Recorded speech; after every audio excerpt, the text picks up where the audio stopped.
mettre un petit peu le peloton au pas, l'impression visuelle. Alors pour savoir si un peloton est en train de rouler relativement rapidement, eh bien c'est simple, quand celui-ci commence à apparaître en file indienne avec des patineuses qui sont les unes derrière les autres, eh bien c'est que celui-ci file à vive allure. Quand il est en train de se tasser, comme maintenant dans la ligne droite opposée, eh bien c'est que le rythme est en train de considérablement ralentir. Avantage quand le rythme est élevé, peu de passation de pouvoir entre les différentes places et on cherche moins à se replacer. Inconvénient, lorsque le peloton est trop tassé, eh bien c'est le risque de chute, vous l'aurez saisi. Mais dans ce type de course à élimination, on n'est pas à l'abri de quelques aventures, de quelques fautes mal placées ou alors d'un petit coup de Trafalgar d'une ou deux patineuses qui se feraient oublier par l'arrière. Autant vous dire qu'il vaut mieux, lorsqu'on défend sa place au classement général, être dans les 5 premières patineuses. 69, vous êtes éliminé. Allez, on applaudit s'il vous plaît. Voilà les applaudissements des spectateurs qui commencent à nourrir les différentes éliminations. Ces patineuses qui sont toujours sur le circuit, je vous rappelle qu'elles seront au nombre de 8 pour le dénouement final. Elles peuvent le faire, yes we can, doivent se dire certaines patineuses américaines qui ne sont plus d'ailleurs dans cette partie élite. Ce qui est d'ailleurs assez surprenant puisque les Sud-Américains ont pris le pouvoir dans cette partie féminine, que d'ordinaire les Nicole Begg et autres patineuses et autres Tessa Worley auraient pu... Enfin, l'équivalent d'une Tessa Worley aurait pu contester facilement la suprématie à la Colombie. Eh bien, on se rend compte que les Sud-Américains ont finalement pris le pas sur le continent américain en règle générale et que les Françaises finalement sont toujours présentes à la bagarre.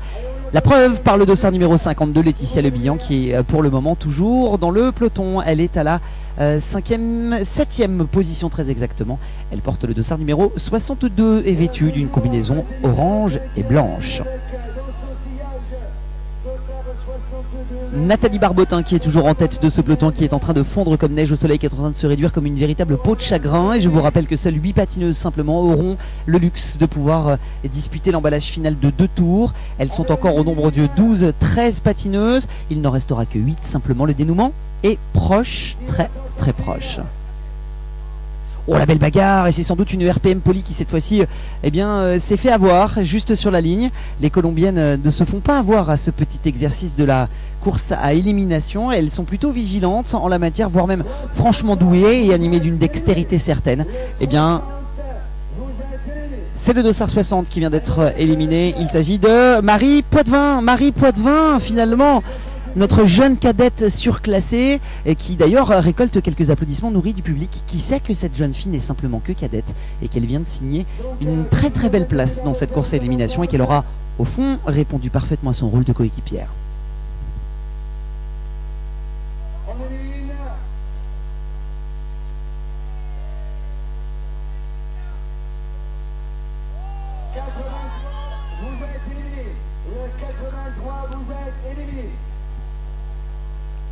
Élimination d'Aurélie Duchemin du club de Bougnay, le dossard numéro 83. On commence à assister à des éliminations qui gagnent et qui sont en train de toucher le top 10 du classement général. Elles ne sont plus que 13 patineuses, me semble-t-il, si ma vue ne me fait pas défaut, ici sur la ligne droite d'arrivée sous ce beau soleil de Valence d'Agen. Il n'y aura donc plus que 5 patineuses à être éliminées puisqu'elles seront au nombre de 8 à pouvoir se disputer l'emballage final. Et c'est toujours Nathalie Barbotin qui est en tête pour le moment, en 2e position le dossard numéro 86 Cecilia Baena, et en 3e position le dossard numéro 62 Martinez Taborda Kelly, qui pour le moment est en train de surveiller sa concurrente directe. Nos 2 pensionnaires des 2 premières places du classement général sont pour le moment à la 2e et 3e place, et Laetitia Lebihan est toujours dans la partie.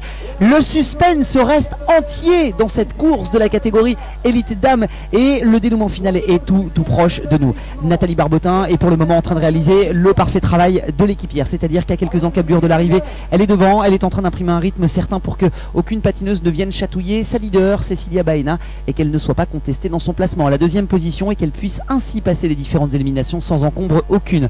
À la faveur d'un petit tassement, Nathalie Barbotin toujours en tête, Cecilia Baena 2e et 3e, toujours Kelly Martinez Taborda.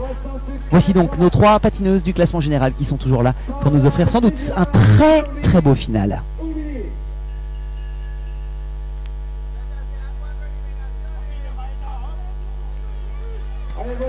Et dans le peloton, vous avez donc une Française, Nathalie Barbotin, qui est en tête pour le moment. En deuxième position, il s'agit de Cecilia Baena, la colombienne. Colombie à nouveau en troisième position. La Colombie est de nouveau en quatrième position. Et enfin, il faut attendre la cinquième et sixième position pour apercevoir des Françaises, et notamment Laetitia Lebihan qui pointe à la troisième place du classement général. Voilà, c'est la toute dernière élimination qui a été proposée dans ce peloton. Sans doute sommes-nous en train de nous acheminer vers l'emballage final. Elles sont 1, 2, 3...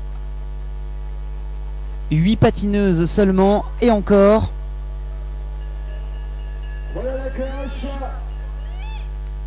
La cloche qui est en train de retentir. Il reste encore une éliminée dans ce peloton. Elles finiront donc à 7 au final, pendant que Nathalie Barbotin est en train de tirer la langue. Cela veut dire qu'elle commence à fatiguer sur son travail. C'est la toute dernière élimination au prochain passage sur la ligne, ce qui veut dire que ces jeunes demoiselles auront encore 2 tours à parcourir. Dernière élimination, et pour le moment les patineuses en tête du classement sont toujours là. C'est Laetitia Lebihan a évité l'élimination, puisque c'est le dossard numéro 71, Justine Albo, qui est éliminée. Pour le moment, Nathalie Barbotin est toujours en tête. Cecilia Baena est en deuxième position. La colombienne Martinez est toujours en troisième position. Il restera 2 tours à parcourir, un peu plus de 2 tours au prochain passage sur la ligne. Non, c'est la cloche qui est en train de sonner. Cela veut dire que c'est le dernier tour à parcourir. Nathalie Barbotin est toujours en tête. Cecilia Baena est dans une stratégie d'attente. Elle est en train d'attendre sans doute le dernier virage pour pouvoir lancer le sprint. Ah non, c'est encore une élimination, pardonnez-moi, excusez-moi, je pensais que l'emballage final était lancé, mais le corps arbitral est en train de me faire signe qu'il y a encore une éliminée, que l'emballage n'y est pas pour le moment, et que ce sera finalement pour les catégories seniors une finale à 6 qui nous sera proposée. La toute dernière athlète à être éliminée, peut-être Laetitia Lebihan, malheureusement, le dossard numéro 51, et qui a présenté... Non, finalement c'est le dossard numéro 66 qui est éliminé. Laetitia Lebihan, Douquet Valeria qui s'en va, mais Laetitia Lebihan qui est toujours là, et qui va pouvoir continuer à tenir sa troisième place au classement général. C'est la cloche, ça veut dire que c'est le dernier tour, l'emballage final est lancé, et pour le moment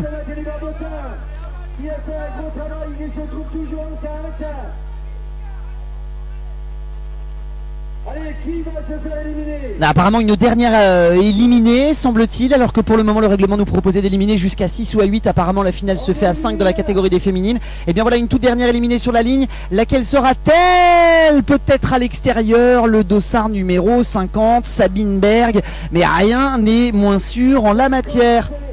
51, malheureusement c'est Laetitia Lebihan, la française, et troisième au classement général, qui malheureusement est éliminée. La cloche à nouveau va retentir. Celle-ci va sans doute nous indiquer qu'il s'agit, oui, effectivement, c'est le dernier tour. Nathalie Barbotin s'est écartée pour laisser Cecilia Baena pouvoir lancer le sprint final. Derrière, Martinez Talborda a du mal à revenir, mais elle revient à une vitesse absolument tonitruante. Le final entre Martinez et Cecilia Baena va être formidable. La faute sans doute de Cecilia Baena qui sans doute va mériter un avertissement sur ce coup. En tout cas, la colombienne qui déjà ce matin avait contesté le leadership de Cecilia Baena nous a offert encore une superbe arrivée, avec un très beau retour malgré le boulot offert par Nathalie Barbotin, avec une passation entre les deux demoiselles à la sortie du dernier virage qui sans doute va nécessiter un éclairage de la part du corps arbitral. Mais on se rend compte qu'entre les deux colombiennes, les 3 pistes ne sont absolument pas jouées, et que la victoire finale aux 3 pistes ne reviendra pas automatiquement à Cecilia Baena, et que cette dernière peut être contestée par une compatriote qui plus est,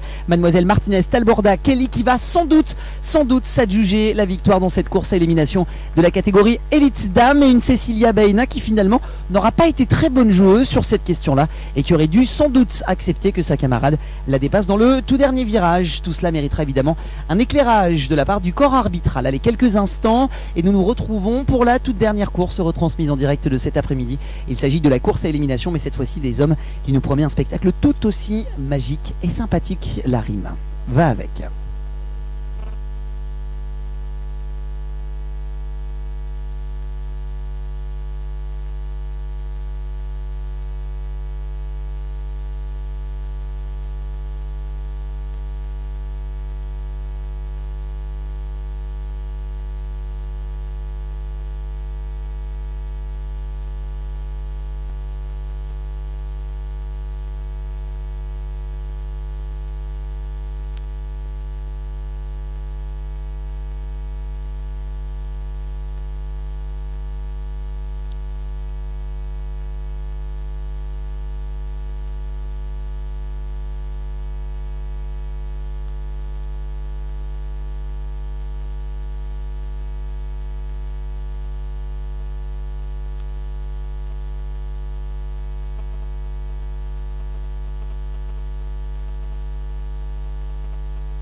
Allez, c'est parti. La catégorie Elite Homme était sur la ligne de départ et vous aurez sans doute aperçu Yann Guyader à l'intérieur de la piste, ce qui indique qu'il est premier au classement général et qu'il a repris la première place. En deuxième position, son camarade de jeu, monsieur Munoz, le Colombien Andrés Munoz de son prénom.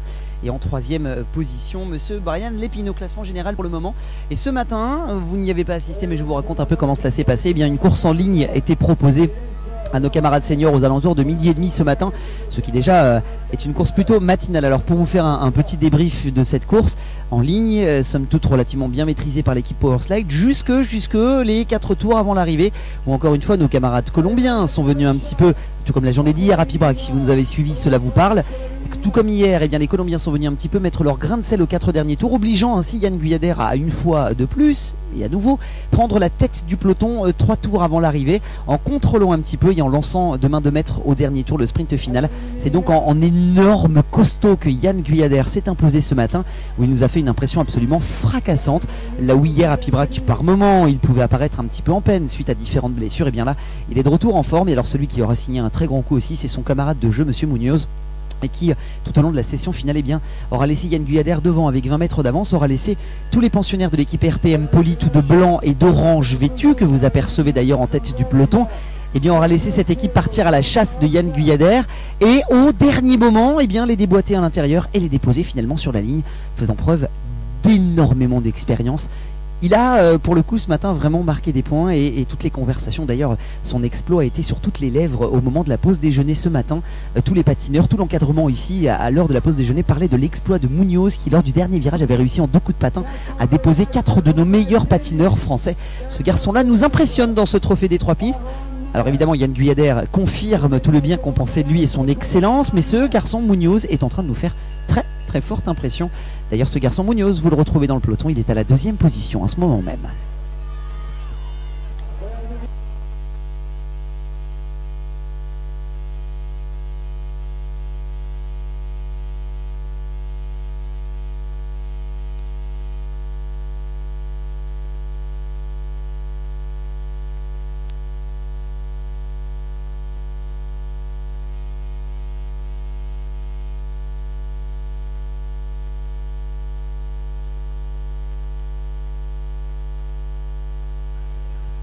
Alors dans une course à élimination, y compris dans la catégorie des seniors où sans doute le final se fera à 5, tout comme dans la catégorie des élites dames. On a du mal ici, là où on est placé, à recueillir vraiment toutes les consignes.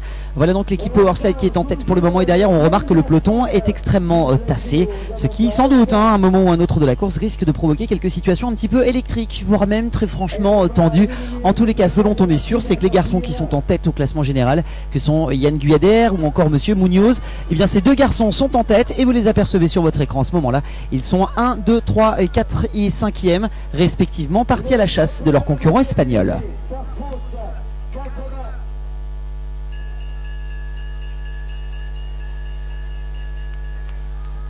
Accélération du dossard numéro 64, le dossard numéro 64, Pelo Cabello Pachi, l'Espagnol qui est en train de mettre au diapason véritablement l'ensemble du peloton. Regardez ce peloton qui se retrouve à l'extérieur littéralement du virage, collé littéralement sur la balustrade. Et lorsque vous avez cette impression visuelle, ça veut dire que le train est en train de s'accélérer considérablement. Et lorsque les patineurs sont littéralement collés à l'extérieur, ça veut dire qu'on est en train de patiner à plus de 43 km/h. C'est une règle physique. Pour pouvoir patiner dans l'incurvé et patiner à l'extérieur et être en file indienne de cette manière-là, ça veut dire que la vitesse horaire est aux alentours de 43 km/h. Ces garçons ont décidé d'appuyer sur le champignon à la faveur de l'accélération de l'Espagnol, mais c'est en train de se calmer un petit peu. Les Powerslide reprennent le contrôle et monsieur Munoz repasse en tête avec la volonté de remettre la main sur le peloton.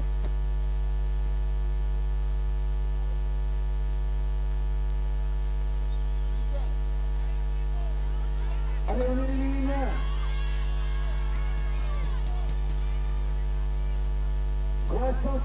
vous êtes éliminé.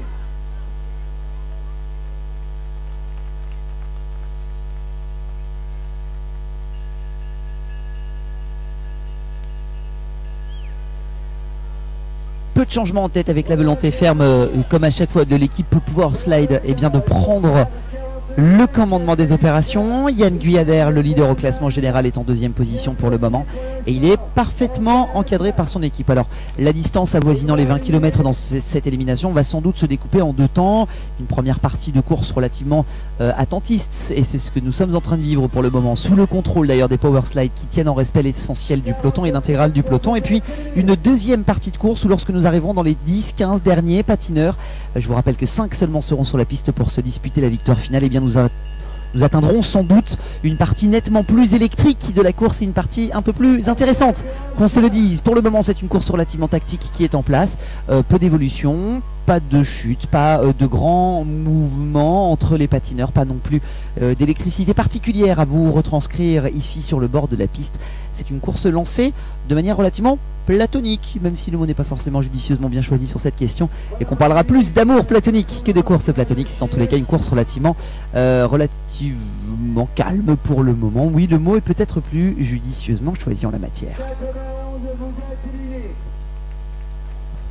La cloche.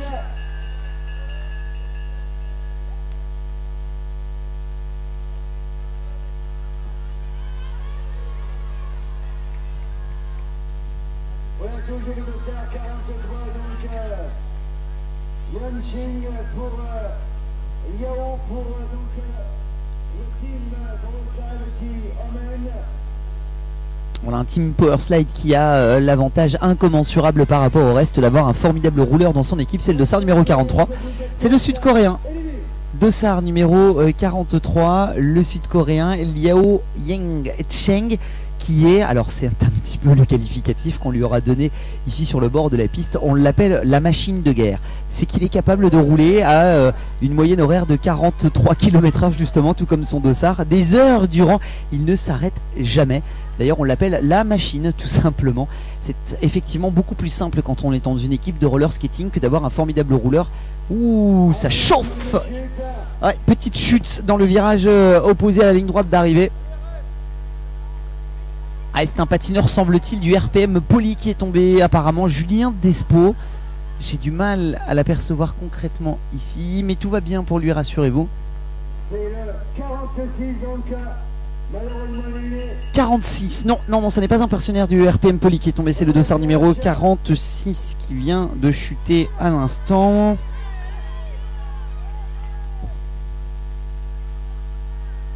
Un dossard, voilà. C'est un mot qui n'est pas vraiment français. C'est monsieur Ect Tobias qui vient de chuter à l'instant. Porte le dossard numéro 46 et il nous vient des Pays-Bas. Powerslide, l'équipe Powerslide et Ewen Fernandez qui est toujours en tête pour le moment. Ewen Fernandez qui précède son compatriote Liao, enfin non, son compatriote d'équipe en tous les cas, et qui précède le sud-coréen dans leur exercice favori à ces deux garçons, celle de la roule, celle du train, pour permettre à leur leader de suivre une course sans à-coups et finalement faire honneur à sa devise préférée, à Yann Guyader: j'adore quand un plan se déroule sans accroc. C'était de Yann Guyader ou peut-être Looping dans l'agence touristique, petit doute sur la question. Allez, de retour au direct avec cette fois-ci le dossard numéro 52 qui s'est porté en tête. Il s'agit de Jacob Ulrecht qui nous vient des Pays-Bas, lui aussi, qui porte d'ailleurs le même nom qu'une ville frontalière des Pays-Bas. Voilà pour la comparaison. Le voici donc en tête, notre ami néerlandais, et qui lui aussi s'empare de l'incurvé et qui finalement, avec ce très beau rythme,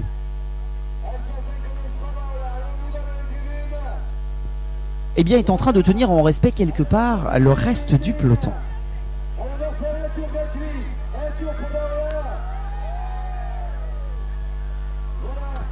Ici sur la piste, la Ola est en train de se mettre en place. Un public qui évidemment a compris que nous sommes en train de vivre la toute dernière finale de cet après-midi dans cette pierre angulaire de ce trophée des trois pistes ici à Valence d'Agen, avec un peloton qui commence un petit peu à se réduire à la faveur des différentes éliminations sur l'arrière du peloton. Un public qui devient de plus en plus chaud et la Ola qui commence à se mettre en place, sans doute très largement inspiré par les Mexicains qui sont parmi nous, la délégation mexicaine qui a répondu présente en nombre pour cet exercice, ou encore la délégation colombienne, même si on sait que la Ola nous vient tout droit du Mexique et notamment réalise une première première fois dans le stade du Maracana, ce stade gigantesque qui peut accueillir, je crois, si ma mémoire ne fait pas défaut, plus de 150 000 spectateurs. Voilà, Laola pour accompagner le peloton des seniors qui est en train de fondre. Il n'en restera que 5 pour nous offrir sans doute ce qui se fait de mieux en matière de sprint sur piste. Vous allez avoir, et je vous le garantis, le souffle coupé.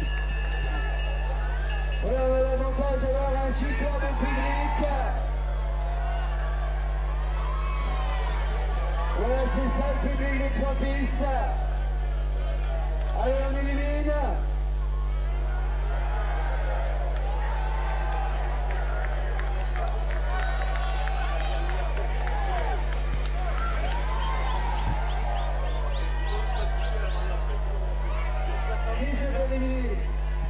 La piste commence à devenir électrique sous la houlette et surtout sous l'impulsion de la hola donnée par les spectateurs qui ont pour l'occasion sorti les parapluies, non pas parce que la pluie risque de s'inviter, mais parce que le soleil cogne fort ici sur la piste de Valence d'Agen.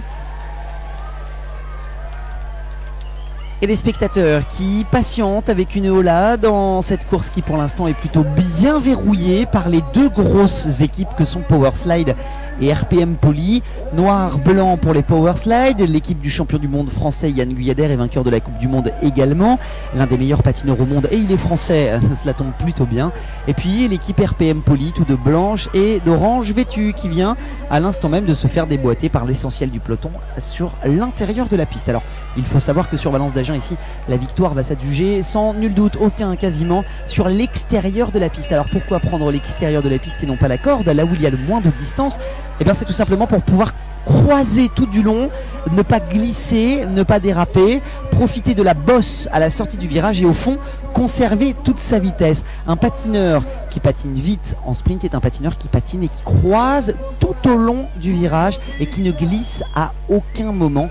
Et vous verrez que sans doute le patineur qui s'adjugera la victoire finale, que ce soit Yann Guyader, Monsieur Munoz ou bien même un autre, et bien ce dernier patinera à l'extérieur et croisera tout au long de son virage.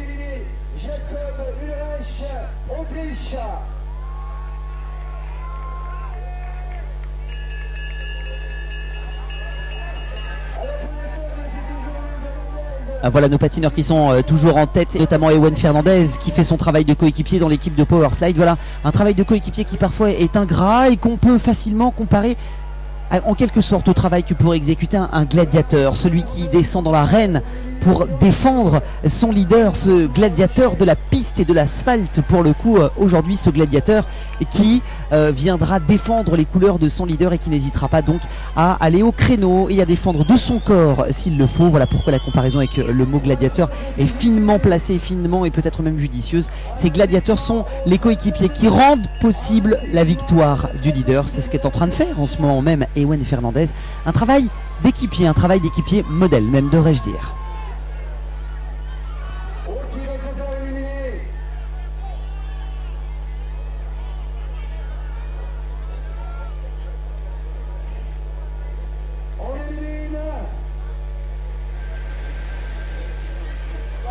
Le 60 vous a dit.